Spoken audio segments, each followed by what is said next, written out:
ಯಾವ ಹೂವು ಯಾರ ಮುಡಿಗೋ ಭಾಗ 174. ಸಾನ್ವಿ ಅಳುತ್ತಿದ್ದನ್ನು ಗಮನಿಸಿದ ಪಲ್ಲವಿ, ಏನಾಯ್ತು ಸಾನ್ವಿ, ಯಾಕೆ ಅಳ್ತಿದ್ಯಾ ಎಂದಾಗ ಸಾನ್ವಿ ನಿಜವಾದ ಕಾರಣ ಮರೆಮಾಚುತ್ತಾ, ಏನಿಲ್ಲ ಅತ್ತಿಗೆ, ವಿಕ್ರಮ್ ಸರ್ನ ನೋಡಿ ಬೇಜಾರಾಗ್ತಿದೆ. ಈಗಾಗ್ಲೇ ಅವರ ಮನಸ್ಸಲ್ಲಿ ಸಾಕಷ್ಟು ನೋವಿದೆ, ಅಂಥದ್ರಲ್ಲಿ ನಾನು ಮತ್ತೆ ನೋವು ಕೊಡ್ತಿದ್ದೀನಿ ಅನ್ನಿಸ್ತಿದೆ ಎಂದಾಗ ಪಲ್ಲವಿ, ಅಯ್ಯೋ ಸಾನ್ವಿ, ನೀನು ತಪ್ಪು ತಿಳ್ಕೊಂಡಿದ್ಯಾ. ವಿಕ್ರಮಣ್ಣ ನೋವು ಪಡ್ತಿಲ್ಲ, ಬದಲಿಗೆ ನಿನ್ನ ಅವರ ಸಂಬಂಧ ಏನು, ಅವರು ನಿನ್ನ ಜೊತೆ ಹೇಗಿರ್ಬೇಕು ಅನ್ನೋದನ್ನ ಅರ್ಥ ಮಾಡ್ಕೋತಿದ್ದಾರೆ. ನೀನು ಅವರ ಅತ್ತೆ ಮಗಳು, ನಿನ್ನ ಅವರ ಮಧ್ಯೆ ಸಲಿಗೆ ಇರ್ಬೇಕು ಅನ್ನೋದು ನೀನು ನಿತಿನ್ ಜೊತೆ ಕ್ಲೋಸ್ ಆಗಿ ನಡ್ಕೊಂಡ ಮೇಲೆ ಅರ್ಥ ಆಗಿ ಹೊಟ್ಟೆ ಕಿಚ್ಚು ಸ್ಟಾರ್ಟ್ ಆಗಿದೆ. ಅದಕ್ಕೆ ಅದನ್ನ ಕೋಪದ ಮೂಲಕ ಹೊರಗೆ ಹಾಕ್ತಿದ್ದಾರೆ. ಅದನ್ನ ನೀನು ಅರ್ಥ ಮಾಡ್ಕೋ ಹುಚ್ಚು ಹುಡುಗಿ ಎಂದು ಅವಳ ತಲೆ ನೇವರಿಸಿದಳು. ಸಾನ್ವಿ ನೋವಿಗೆ ಕಾರಣವಾಗಿದ್ದು ರಮಣ್ ವಿಷಯ ಮನಸ್ಸಲ್ಲಿಟ್ಟುಕೊಂಡು ಅವಳು ವಿಕ್ರಮ್ಗೆ ನೋವು ಮಾಡಿದ್ದಳು. ಹಾಸ್ಪಿಟಲ್ಗೆ ಬಂದ ವಿಕ್ರಮ್ ಪಂಕಜ್ ಬಳಿ ಬಂದು, ಪಂಕಜ್, ನಾನು ಸ್ವಲ್ಪ ಹೊರಗೆ ಹೋಗಿ ಬರ್ತೀನಿ ಕಣೋ, ಇನ್ವಿಟೇಷನ್ ಕಾರ್ಡ್ ಪ್ರಿಂಟ್ಗೆ ಕೊಡಬೇಕು ಎಂದಾಗ ಪಂಕಜ್, ಅಂಕಲ್ ಹತ್ರ ಡೀಟೇಲ್ಸ್ ತಗೊಂಡು ಆಲ್ರೆಡಿ ಪ್ರಿಂಟಿಂಗ್ಗೆ ಕೊಟ್ಟಿದ್ದೀನಿ, ನೀನು ಟೆನ್ಷನ್ ಮಾಡ್ಕೋಬೇಡ, ನಾನು ರಾಹುಲ್ ಜಗನ್ ಸಂಜಯ್ ಎಲ್ಲ ನೋಡ್ಕೋತೀವಿ, ನೀನು ನಿಶ್ಚಿಂತೆಯಾಗಿ ಇರು ಎಂದ. ವಿಕ್ರಮ್, ನಿಶ್ಚಿಂತೆಯಾಗಿ ಇರೋಕೆ ನಮ್ಮ ಮನೆಯಲ್ಲಿ ಇರೋದು ಹೆಣ್ಣಲ್ಲ, ರಾಕ್ಷಸಿ, ಅವಳನ್ನ ಮದ್ವೆ ಆಗಿ ನಿತಿನ್ ಹೇಗೆ ನಿಭಾಯಿಸ್ತಾನೋ ನನ್ಗೆ ಗೊತ್ತಿಲ್ಲ, ಮೊದ್ಲೇ ಸಾಫ್ಟ್ ಅವನು, ಅದನ್ನ ಹೇಗೆ ಕಂಟ್ರೋಲ್ ಮಾಡ್ತಾನೋ ಎಂದ ನಿಟ್ಟುಸಿರು ಬಿಡುತ್ತಾ. ಆಗ ಪಂಕಜ್, ಯಾಕೋ ಏನಾಯ್ತು, ಏನಾಯ್ತಾ ದೇವ್ರೆ ಎಂದವನು ಮನೆಯಲ್ಲಿ ನಡೆದ ಘಟನೆಯನ್ನು ಹೇಳಿ, ಅಲ್ಲ ಕಣೋ, ಕೈ ಇಟ್ಟು ಅಟ್ಟ ಹಾಕಿದ್ದಕ್ಕೆ ಹೊಟ್ಟೆಗೆ ಒಂದೇ ಒಂದು ಗುದ್ದಿದ್ಲು, ಎಷ್ಟು ನೋವಾಯ್ತು ಗೊತ್ತಾ, ರಾಕ್ಷಸಿ ಎಂದಾಗ ಪಂಕಜ್, ನೀನು ರಾತ್ರಿಯಿಂದ ಅವಳನ್ನ ಗೋಳಾಕೋತಾ ಇದೀಯ, ಅದಕ್ಕೆ ಕೋಪ ಬಂದು ಹಾಗೆ ಮಾಡಿದಾಳೆ ಅಲ್ವೋ, ನಿನ್ಗೆ ಅವಳು ಹೊಡೆದಿದ್ದಕ್ಕೆ ನೋವಾಯ್ತು, ಇದನ್ನ ನಾನು ನಂಬೇಕು ಎಂದ.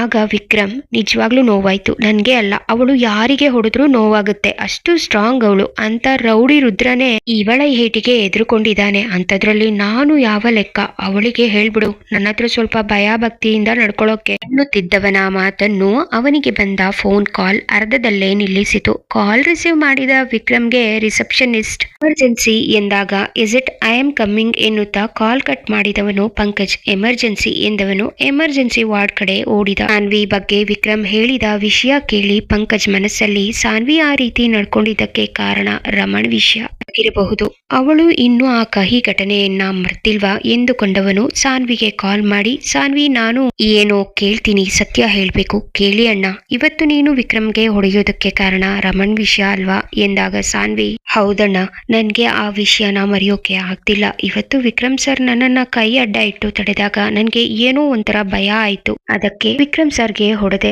ಸಾನ್ವಿ, ಎಷ್ಟು ಸಾಧ್ಯ ಅಷ್ಟು ಬೇಗ ಆ ಘಟನೆನ ಮನಸ್ಸಿಂದ ತೆಗೆದು ಹಾಕಿ ಮರೆಯೋಕೆ ಪ್ರಯತ್ನ ಮಾಡಮ್ಮ ಪ್ಲೀಸ್, ಇಲ್ಲ ಅಂದ್ರೆ ಪ್ರತಿ ಸಣ್ಣ ವಿಷಯಕ್ಕೂ ಅದು ನಿನ್ನ ಮನಸ್ಸನ್ನ ಘಾಸಿಗೊಳಿಸುತ್ತೆ, ಅದರಿಂದ ನಿನ್ಗೆ ನೋವು, ಮರೆಯೋಕೆ ಪ್ರಯತ್ನ ಮಾಡ್ತಿದ್ದೀನಿ ಅಣ್ಣ, ಆದ್ರೆ ಅವತ್ತು ನಡೆದದ್ದನ್ನ ಮನಸ್ಸಿಂದ ತೆಗೆದು ಹಾಕೋಕೆ ತುಂಬಾ ಕಷ್ಟ ಆಗ್ತಿದೆ. ಅಲ್ಲಮ್ಮ, ನೀನು ತುಂಬಾ ಧೈರ್ಯವಂತೆ, ನೀನೇ ಹೀಗಂದ್ರೆ ಇನ್ನು ಸಾಮಾನ್ಯ ಹೆಣ್ಣು ಮಕ್ಕಳ ಗತಿ ಏನು? ಅಣ್ಣ, ನಾನು ಧೈರ್ಯವಂತೆ ಇರಬಹುದು, ಆದ್ರೆ ನಾನು ಹೆಣ್ಣೆ ಅಲ್ವಾ, ಕೆಲವೊಂದು ಘಟನೆಗಳು ನನ್ನನ್ನ ಕೂಡ ನೋಯಿಸುತ್ತೆ. ಆ ಹುಡುಗರು ನನ್ಗೆ ಚಾಕು ಚುಚ್ಚಿದ್ರು, ಹೆಚ್ಚು ಕಮ್ಮಿ ಆಗಿದ್ರೆ ನನ್ನ ಪ್ರಾಣ ಹೋಗ್ತಿತ್ತು, ಅದು ನನ್ಗೆ ಭಯ ಅನ್ನಿಸ್ಲಿಲ್ಲ.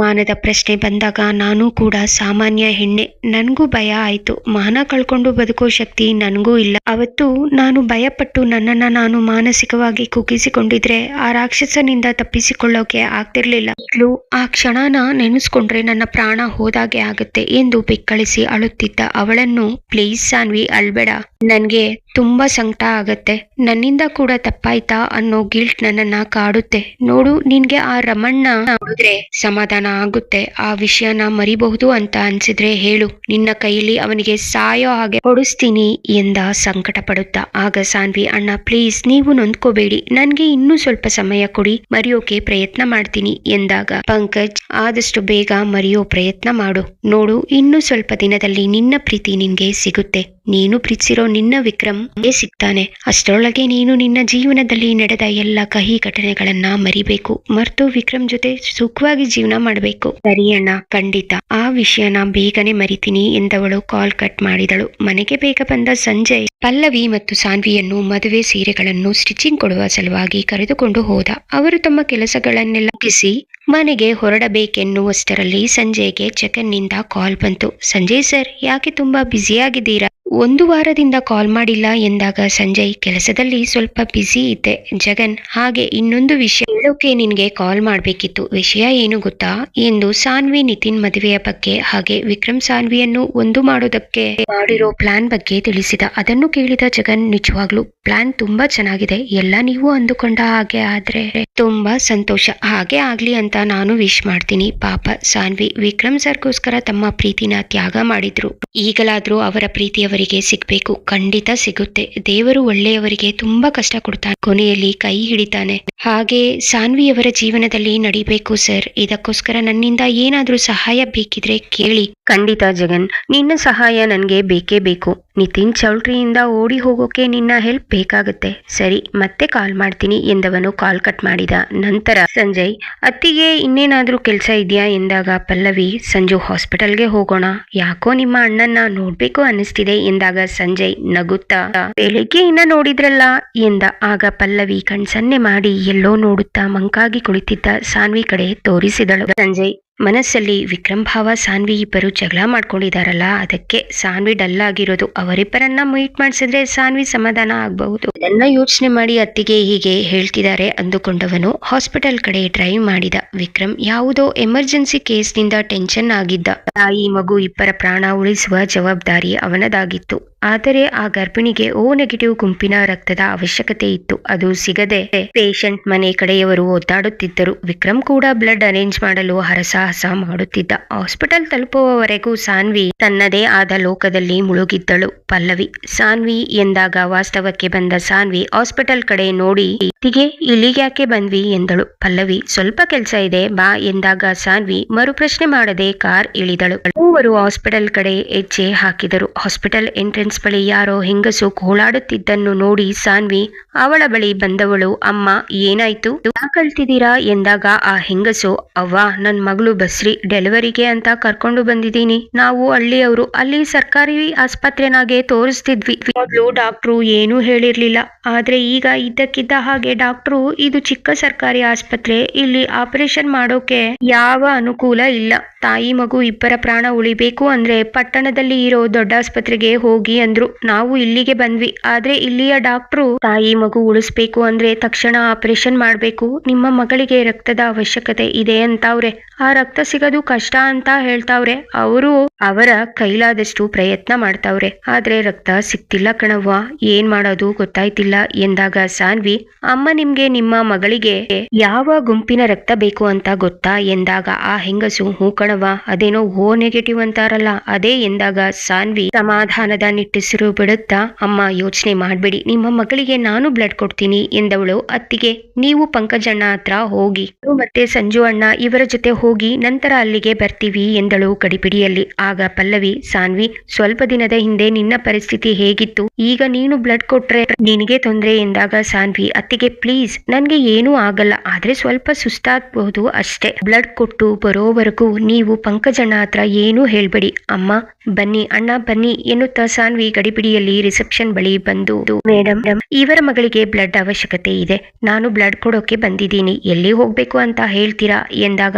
ರಿಸೆಪ್ಷನಿಸ್ಟ್ ವಾರ್ಡ್ ಬಾಯ್ಗೆ ಕಾಲ್ ಮಾಡಿ, ಸೂರ್ಯ, ಒಬ್ಬ ಪ್ರೆಗ್ನೆಂಟ್ ಲೇಡಿಗೆ ಬ್ಲಡ್ ನೆಸೆಸಿಟಿ ಇದೆ ಅಲ್ವಾ, ಅವರಿಗೆ ಬ್ಲಡ್ ಕೊಡೋಕೆ ಡೋನರ್ ಬಂದಿದ್ದಾರೆ, ಬೇಗ ಬ್ಲಡ್ ತಗೊಂಡು ಪ್ರೋಸೆಸ್ ಮುಗಿಸಿ ಎಂದವಳು ಕಾಲ್ ಕಟ್ ಮಾಡಿ ಸಾನ್ವಿಯನ್ನು ಕುರಿತು, ಮೇಡಮ್ ಫಸ್ಟ್ ಫ್ಲೋರ್ ನಲ್ಲಿರೋ ರೂಮ್ ನಂಬರ್ 11ಕ್ಕೆ ಹೋಗಿ ಎಂದಳು. ಸಂಜು ಸಾನ್ವಿ ಜೊತೆ ಆ ಹೆಂಗಸು ಕೂಡ ರೂಮ್ ನಂಬರ್ 11ರ ಬಳಿ ಬಂದರು.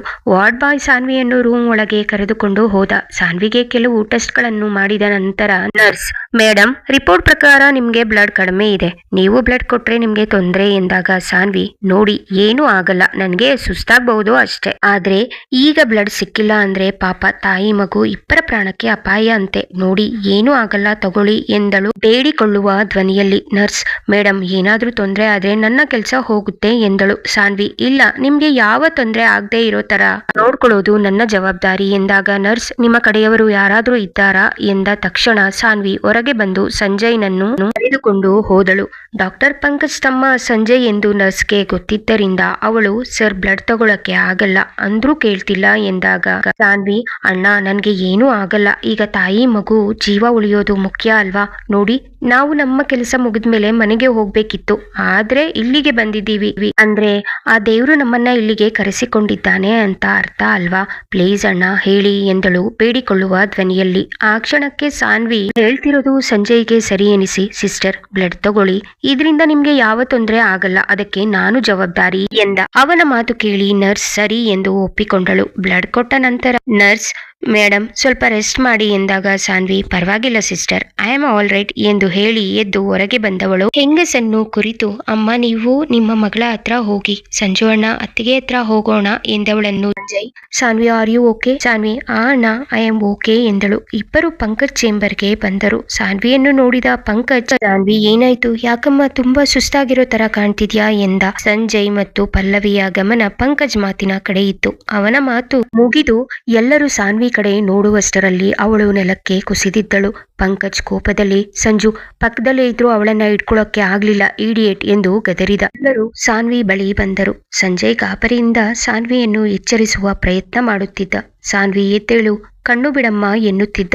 ಪಂಕಜ್, ಸಂಜು ಸಾನ್ವಿಯನ್ನು ಬೆಡ್ ಮೇಲೆ ಮಲಗಿಸು ಎಂದವನ ಮಾತು ಕೇಳಿ ಸಂಜಯ್ ಸಾನ್ವಿಯನ್ನು ಬೆಡ್ ಮೇಲೆ ಮಲಗಿಸಿದ. ನಂತರ ಪಂಕಜ್ ಅವಳ ಬಿಪಿ ಚೆಕ್ ಮಾಡಿ, ಅಯ್ಯೋ ಬಿಪಿ ಲೋ ಇದೆ, ಇದ್ದಕ್ಕಿದ್ದ ಹಾಗೆ ಈಗೇಕೆ ಆಯ್ತು ಎಂದವನು ರಾಹುಲ್ಗೆ ಫೋನ್ ಮಾಡಿ, ಯಾವ ಪ್ರಶ್ನೆ ಕೇಳಬೇಡ, ಎಮರ್ಜೆನ್ಸಿ, ಸಾನ್ವಿ ಪ್ರಜ್ಞೆ ತಪ್ಪಿದಾಳೆ, ವಾರ್ಡ್ ಬಾಯ್ ಹತ್ರ ಡ್ರಿಪ್ಸ್ ಇಂಜೆಕ್ಷನ್ ಕೊಟ್ಟು ನನ್ನ ಚೇಂಬರ್ಗೆ ಕಳಿಸು ಎಂದಷ್ಟೇ ಹೇಳಿ ಕಾಲ್ ಕಟ್ ಮಾಡಿ ಸಂಜಯ್ನನ್ನು ಕುರಿತು, ಸಾನ್ವಿಗೆ ಏನಾಯ್ತು ಸಂಜು, ದೇವ್ರೆ ಎಲ್ಲ ಒಳ್ಳೇದಾಗ್ತಿದೆ ಅನ್ಕೊಳ್ಳೋ ಅಷ್ಟರಲ್ಲಿ ಇದೇನಪ್ಪ ಇದು ಎಂದಾಗ ಪಲ್ಲವಿ ಭಯದಲ್ಲಿ, ಪಂಕಜ್ ಸಾನ್ವಿ ಈಗ ತಾನೇ ಬ್ಲಡ್ ಕೊಟ್ಟಿದ್ದಾಳೆ ಎಂದಾಗ ಪಂಕಜ್, ಏನು ಬ್ಲಡ್ ಕೊಟ್ಟಿದ್ದಾಳ, ಯಾರಿಗೆ? ಒಬ್ಬ ಪ್ರೆಗ್ನೆಂಟ್ ಲೇಡಿಗೆ ಬ್ಲಡ್ ಅವಶ್ಯಕತೆ ಇದೆ, ಅವರ ಬ್ಲಡ್ ಗ್ರೂಪ್ ಓ ನೆಗೆಟಿವ್ ಅಂತ ವಿಕ್ರಮ್ ಹೇಳ್ತಿದ್ದ. Sanvi blood group O negative, ಅದು ಸರಿ, ಬ್ಲಡ್ ಅವಶ್ಯಕತೆ ಇದೆ ಅಂತ ಸಾನ್ವಿಗೆ ಹೇಗೆ ಗೊತ್ತಾಯ್ತು ಎಂದಾಗ ಪಲ್ಲವಿ, ನಾವು ಹಾಸ್ಪಿಟಲ್ ಒಳಗೆ ಬರಬೇಕಾದ್ರೆ ಒಬ್ಬ ಹೆಂಗಸು ಅಳ್ತಿದ್ರು, ಸಾನ್ವಿ ಯಾಕೆ ಅಂತ ಕೇಳಿದಾಗ ಅವರು ತಮ್ಮ ಮಗಳಿಗೆ ಬ್ಲಡ್ ಅವಶ್ಯಕತೆ ಇದೆ ಅಂತ ಹೇಳಿದ್ರು. ಆಗ ಸಾನ್ವಿ ಬ್ಲಡ್ ಗ್ರೂಪ್ ಯಾವುದು ಅಂತ ಕೇಳಿದ್ಲು, ಅವರು ಓ ನೆಗೆಟಿವ್ ಅಂದ್ರು.